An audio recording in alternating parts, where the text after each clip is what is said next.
First contact fallacy. High Commander Vexus stood on the command bridge of the Eternal Dominion, his scaled fingers tracing the holographic display of the small blue planet. The Draconian Empire had conquered 17 star systems in the last decade alone, each falling with minimal resistance. This next target, designated Sol 3 by his scouts, appeared particularly underwhelming. Status report, Vexus demanded, his voice a low rumble that resonated through the bridge. Science Officer Krell approached, her emerald scales shimmering under the ambient light. The species calls itself human, Commander. Carbon-based, bictal, average lifespan of approximately 80 planetary cycles. Technologically, they've barely achieved rudimentary spaceflight, limited to their own solar system. Most of their planet remains divided into competing nation-states. Vexus's lips curled into what passed for a smile among his species. Primitive, as expected. He turned to the tactical display where 20 warships, the pride of the Draconian fleet, hung in formation around his flagship. Each vessel carried enough firepower to level a continent. For a fractured world like Earth, it was overkill, but the Empire had standards to maintain. New worlds needed to understand the futility of resistance from the moment the Draconians arrived. Prepare the translation matrices, Vexus ordered. We'll broadcast the standard surrender protocols once we enter orbit. I want this wrapped up by the end of the cycle. Admiral Thrax, his most trusted officer, stepped forward. Sir, preliminary scans indicate unusual energy readings from the planet. Perhaps we should conduct more thorough. Noted. Admiral, Vexus interrupted, dismissing the concern with a wave of his clawed hand. But unnecessary. Look at their communications traffic. They are still using radio waves. They haven't even developed basic quantum entanglement for instantaneous communication. Thrax bowed slightly. As you wish, Commander. The journey to Earth took mere hours with the fleet's gravity-fold drives. As they approached the blue planet, Vexus felt a familiar sense of anticipation. There was always something satisfying about that moment when a species first witnessed the awesome might of the Draconian Empire emerging from hyperspace, that brief window of terror before the inevitable surrender. Drop out of fold space on my mark, Vexus commanded. Standard intimidation formation. Let them see our full strength immediately. The fleet tore through the fabric of space, emerging like a constellation of metallic stars above Earth's northern hemisphere. The Eternal Dominion led the arrangement, its 15-kilometer hull dwarfing anything humans had ever constructed. Sir, Communications Officer Zex called out, we're detecting increased communications traffic from the planet. They've noticed our arrival. Excellent, Vexus replied. Begin broadcast of the Imperial surrender demands. All frequencies, all languages we've detected from their transmissions. The standard message was one Vexus had delivered dozens of times before. Submit to Draconian rule. Surrender all strategic resources, accept integration into the Empire, and live. Resist, and be eradicated. He expected the usual response, panic, followed by hasty diplomatic overtures from whatever passed for planetary leadership. What he didn't expect was silence. No response, Commander, Zex reported after several minutes. Vexus narrowed his vertical pupils. Scan for military mobilization. Scanning. Tactical Officer Vrex confirmed. Detecting increased activity at military installations, but no launches. No weapons targeting us. Their primitive missile systems couldn't reach us anyway. Perhaps they don't understand the message, suggested Krell. Send it again, Vexus ordered. Add visual components this time. Show them footage from the Arcturus campaign. The brutally efficient conquest of the Arcturians had been recorded in exquisite detail, a textbook demonstration of what happened to those who defied the Empire. Surely seeing a technologically superior civilization reduced to ash would motivate these humans. As the transmission completed, Vexus turned to Admiral Thrax. Prepare a demonstration. Target one of their uninhabited satellites. Their moon should suffice. A single destroyer's plasma cannon should crack it nicely. Before Thrax could relay the order, Tactical Officer Vrex called out in alarm. "Commander, energy spike detected. Massive surge across the planetary surface." The bridge view screen flickered, showing a web of blue energy suddenly emanating from various points on Earth's surface. The energy streams coalesced, forming an intricate lattice that expanded outward. "What is this?" Vexus demanded. "Some kind of planetary defense system." "Impossible," Krell insisted. "Our intelligence indicates they have nothing remotely." Her words died as the energy web reached the fleet. Vexus felt the eternal dominion shudder beneath his feet. Warning signals blared across every console on the bridge. "Drive systems failing," the engineering officer shouted. "Gravity stabilizers offline. Weapon systems not responding." Similar reports flooded in from across the fleet. 20 of the most advanced warships in the galaxy, suddenly rendered impotent by whatever energy field the humans had deployed. "Full diagnostic," Vexus roared. "Reroute emergency power. Get our systems back online." But the more his crew worked, the clearer it became they were trapped. The mysterious energy field had completely neutralized their technology.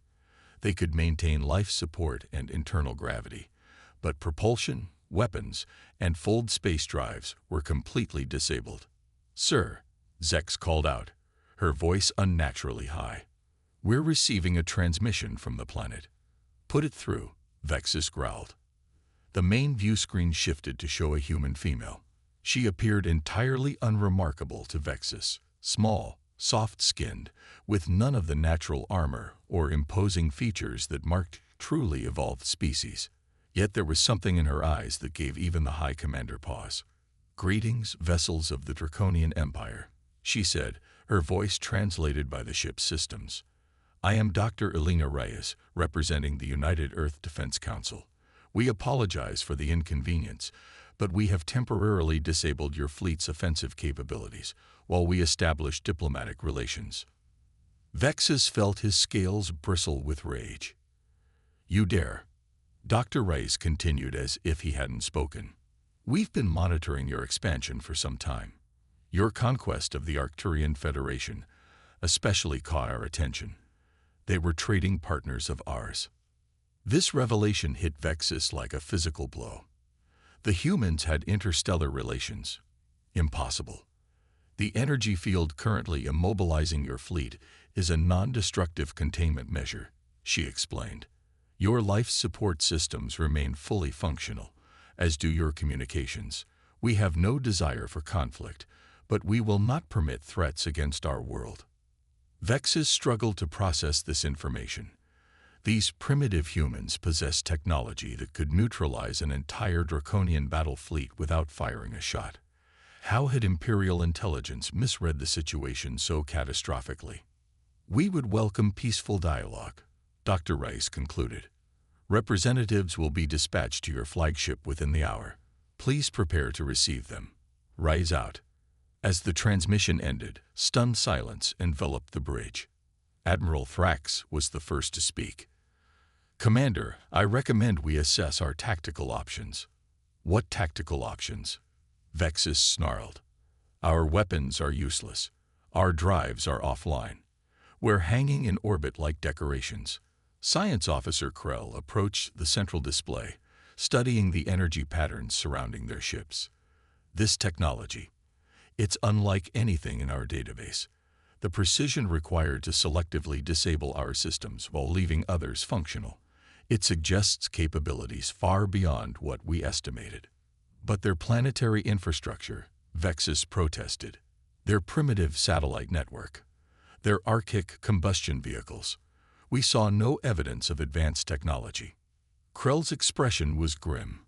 "Perhaps that's exactly what they wanted us to see." The implications dawned on Vexus slowly, then all at once. The humans hadn't just defeated his approach, they had manipulated the Empire's intelligence gathering from the start. They had projected an image of technological inferiority while concealing their true capabilities. "Sir," Zex reported, "I'm detecting a small vessel approaching from the planet's surface. It appears to be their diplomatic envoy." Vexus stared at the image of the tiny craft ascending toward the eternal dominion. It looked deceptively simple, streamlined and elegant, but revealing nothing of its technological sophistication. "Prepare to receive them," he finally ordered. "Full honor guard." As his officers rushed to comply, Vexus remained at the view screen, watching the approaching vessel with newfound respect and trepidation. For the first time in his long career of conquest, the High Commander found himself in an unfamiliar position. He was no longer the predator, and he suspected the humans knew it all along. The diplomatic dance. The ship's hangar bay had never felt so vast to Vexus as he waited with his honor guard for the human diplomatic vessel to dock. Pride demanded he maintain the appearance of strength, even as his mighty fleet hung helpless in Earth's orbit. The human craft settled onto the deck with surprising grace. No exhaust, no visible propulsion system, just a silent descent that defied draconian understanding of physics. Its hull bore no weapons ports or defense systems that their sensors could detect, yet Vexus had no doubt it could defend itself if necessary. When the vessel's entry ramp extended, only 3 humans emerged. Dr. Elena Rice led the group, flanked by a tall male in some kind of military uniform and another female whose attire suggested a technical specialist. They wore no environmental suits, no visible protection, just simple clothing that offered no defense against draconian claws or teeth.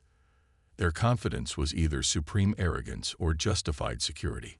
"High Commander Vexus," Dr. Reyes greeted him with a slight nod. "Thank you for receiving us. May I introduce General Thomas Chen of the United Earth Defense Forces and Dr. Amara Okafor, our Chief Technical Liaison." Vexus returned the gesture stiffly. "You have us at a disadvantage, Dr. Reyes. An unusual position for the Draconian Empire. A temporary situation, I assure you," she replied smoothly. "One that can be resolved through dialogue rather than conflict." He led them to the ship's diplomatic chamber, a seldom-used room designed to overawe lesser species with draconian grandeur. The irony wasn't lost on him that he now felt like the one being assessed. "Let's dispense with pretense," Vexus said once they were seated. "Your world was categorized as pre-interstellar, technologically primitive. Yet you possess defensive capabilities that neutralize my entire fleet. Explain." Dr. Reyes smiled slightly. "Earth has maintained what we call a technological smokescreen for the past 70 years. We learned early that broadcasting our capabilities might attract unwanted attention. The Zeta Reticuli incident," Dr. Okafor added. "Our first contact with a hostile extraterrestrial force. It taught us caution." General Chen leaned forward. "We've observed 17 species achieve interstellar travel in our cosmic neighborhood. 8 have been conquerors. The Draconian Empire is merely the most recent expansionist power to discover Earth." "Impossible," Vexus hissed. "Our intelligence saw exactly what we wanted you to see," Dr. Reyes interjected gently. "Our satellites, decoys, our combustion vehicles, cultural preferences, not technological limitations, our divided nations, a political choice, not a failure to unify." Vexus felt his worldview crumbling. The Empire had conquered countless worlds by exploiting divisions between nations, by overwhelming primitive defenses with superior technology. If Earth had been concealing its true capabilities, how many other worlds might be doing the same? "The containment field currently restricting your fleet," Dr. Okafor explained, "is a non-destructive application of technology we developed over 40 years ago. We call it the Faraday web. It selectively interferes with specific energy signatures while allowing others to function normally." Admiral Thrax, who had remained silent until now, spoke up. "If you possess such technology, why remain isolated? Why not join the galactic community?" Dr. Reyes exchanged glances with her colleagues. "We haven't remained isolated, Admiral. We've simply been selective about our contacts. The Arcturians, as I mentioned, the Prox Centauri Coalition, the Sirius Concordat, all maintain relations with Earth without broadcasting our technological parity. You've been hiding in plain sight," Vexus realized. We prefer the term strategic obscurity, General Chen said with the hint of a smile. It served us well.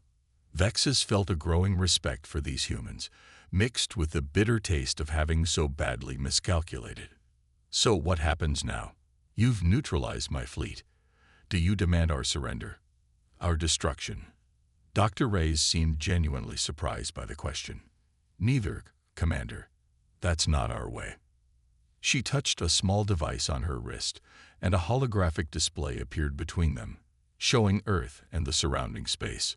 We propose an alternative, she continued. A mutual defense pact between Earth and the Draconian Empire. Non-aggression, trade agreements, cultural exchange. Vexus couldn't hide his shock. You would ally with us after we came to conquer your world. We prefer to focus on future possibilities rather than past intentions, Dr. Reyes replied. Your empire has strengths we find valuable, and we believe we have technologies and approaches that would benefit your people as well. General Chen added, your empire excels at military organization, resource extraction, and territorial management. Earth excels at innovation, cultural adaptation, and defensive technologies. Combined, we would be formidable. The proposal was unprecedented. In the history of the Draconian Empire, worlds either submitted to conquest or faced annihilation. The concept of true alliance, of partnership between equals, was foreign. And if I refuse? Vexus asked. Then once our discussions conclude, we'll escort your fleet to the edge of our solar system, disable the containment field, and allow you to depart, Dr. Reyes said simply, with the understanding that any return with hostile intent would be unwelcome. The threat was clear beneath her diplomatic language. Earth could have destroyed the Draconian fleet but had chosen restraint. That alone made Vexus pause. I would need to consult with the Imperial Senate, he said finally. Of course, Dr. Reyes nodded. In the meantime, we extend an invitation. You and your senior officers would be welcome to visit Earth as our guests. Perhaps seeing our world firsthand would help inform your recommendation to your government. The offer surprised Vexus. Allowing potential enemies planet-side access was either foolish or a display of supreme confidence. I accept, he decided, on behalf of myself and my command staff. Over the next 3 days, Vexus and his officers were given a carefully orchestrated tour of Earth. They witnessed sprawling cities with architecture that blended seamlessly with natural environments. They observed transportation systems that operated on principles completely foreign to Draconian science. They visited research facilities where humans were developing technologies that made even the Empire's most advanced systems seem crude by comparison. Most striking to Vexus was not the technology, but the diversity. Unlike the rigid hierarchy of Draconian society, humans embraced differences in appearance, in thought, in approach. What he had initially perceived as weakness, their divisions, their individualism, he now recognized as a source of strength. They innovated faster, adapted better, and approached problems from angles Draconians would never consider. On the final evening, Dr. Reyes hosted a reception at a facility called the Nexus, apparently Earth's central coordination point for extraterrestrial relations. There, Vexus was shocked to encounter representatives from a dozen species, including several the Empire had categorized as primitive or isolationist. You've created an alliance, he realized, speaking quietly to Dr. Reyes as they observed the gathering. All these worlds, they're part of your network. She nodded. The Stellar Cooperative. Not an empire, Commander, a true cooperative. Each world maintains its sovereignty while contributing to mutual defense and scientific advancement. And you want the Draconian Empire to join this cooperative. The concept still felt alien to him. We believe every species has something valuable to contribute, she replied. Even those who initially approach as conquerors. As Vexus prepared to return to his ship, he found himself deeply conflicted. Everything he had been taught about the natural order, about the right of the strong to dominate the weak, had been called into question. These humans, with their baffling blend of technological prowess and diplomatic restraint, had accomplished something no species had before. They had given the High Commander of the Draconian fleet something to think about. Back aboard the Eternal Dominion, Vexus composed his report to the Imperial Senate. The traditional options, conquest or withdrawal, no longer seemed adequate. Instead, he found himself advocating for a third path: alliance. The humans had demonstrated that true strength came not just from military might, but from adaptability, innovation, and cooperation. The Empire had expanded through force for generations, but perhaps its next evolution required a different approach. As the human diplomatic vessel departed, Vexus watched it disappear into Earth's atmosphere. Soon after, the containment field surrounding his fleet began to dissipate. Their systems came back online gradually. First life support, then navigation, and finally weapons and propulsion. The humans had kept their word. The fleet was free to depart. "Your orders, Commander," Admiral Thrax asked. Vexus considered the blue planet below them. For the first time in his career, he had encountered a species that had outmaneuvered the Empire not through superior firepower, but through foresight, restraint, and a completely different understanding of power. "Set course for Imperial Center," he decided. "I need to address the Senate personally." As the fleet prepared to depart, Vexus received one final transmission from Earth, a simple message from Dr. Rice. "The stars have room for all of us, Commander. We look forward to your return, under more favorable circumstances." The Draconian fleet that had arrived as conquerors departed as something else entirely, emissaries of a potential future where even ancient enemies might find common ground among the stars.